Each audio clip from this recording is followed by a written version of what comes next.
Assalamualaikum warahmatullahi wabarakatuh. Saya Amalia Rosa Anjani dari kelas Informatika 1A16023.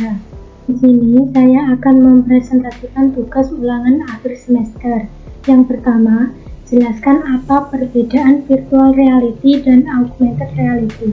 VR adalah sebuah teknologi yang memungkinkan pengguna VR dapat melakukan interaksi dengan lingkungan di dalam dunia virtual atau metaverse, yang artinya membantu pengguna VR merasakan realitas yang maya.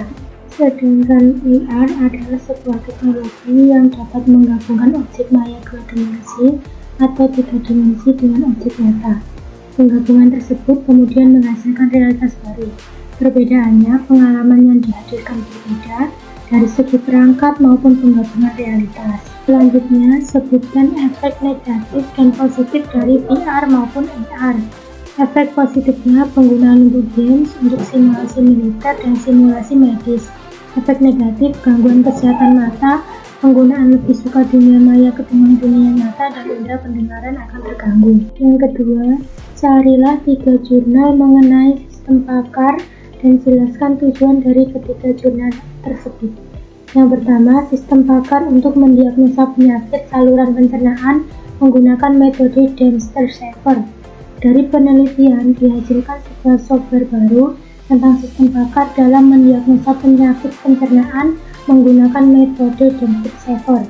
Software yang dihasilkan mampu mendiagnosa penyakit pencernaan berdasarkan gejala dan memberikan data mengenai penyakit yang diderita berupa nama, definisi penyakit, penyebab, solusi yang dilengkapi dengan presentase dari penyakit tersebut. Yang kedua, sistem pakar untuk mendiagnosa penyakit kelinci berbasis web.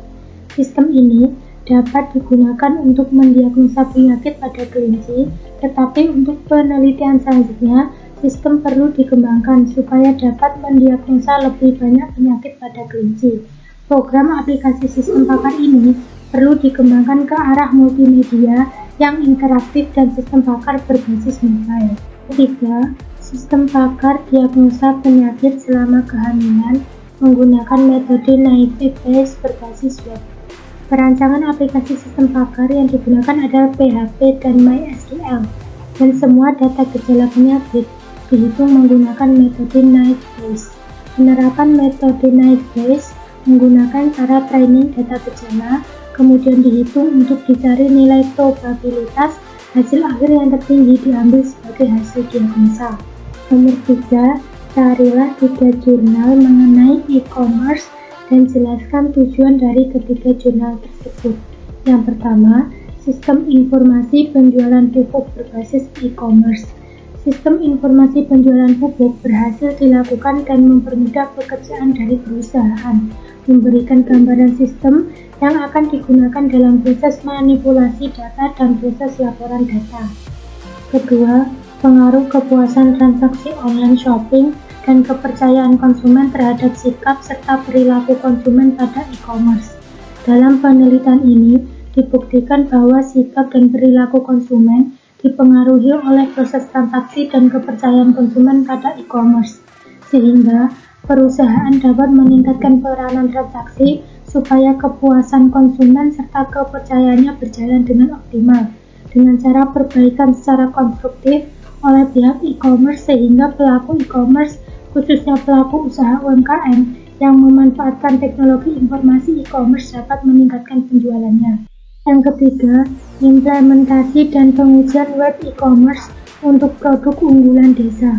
Pengujian ini menggunakan metode black box testing, yang artinya sistem dapat menampilkan informasi notifikasi kesalahan dalam form akun, menampilkan dashboard admin dan pelanggan dengan pengujian data normal dan abnormal. Nomor 4, untuk melakukan interkoneksi jaringan diperlukan piranti-piranti khusus, yaitu hub, repeater, router, dan breadboard. Jelaskan masing-masing piranti tersebut dan tunjukkan gambarnya. Hub adalah perangkat jaringan yang beroperasi di osi layer 1 bicycle layer dan sebagai penyambung serta menguatkan sinyal di kabel OTG, serta dapat mengalami collision karena hub tidak dapat mengenal MAC address atau physical address. yang akibatnya tidak dapat memilih data yang akan ditransmisikan. Repeater adalah perangkat yang berfungsi memperluas jangkauan sinyal Wi-Fi sehingga wilayah yang tidak dapat menangkap sinyal Wi-Fi bisa menangkap sinyal Wi-Fi, dan harus ada dua alat untuk repeater, yaitu server dan access point. Router adalah perangkat jaringan yang beroperasi di OSI layer 3 network layer, terkenal dengan pengalamatan jaringan menggunakan IP address sehingga berperan sebagai penghubung paket data antara dua segmen jaringan atau lebih.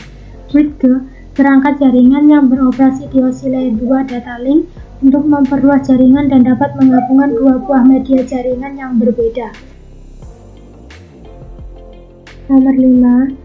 Sebutkan dan jelaskan jenis sistem informasi menurut area fungsional. Pertama, sistem informasi akuntansi.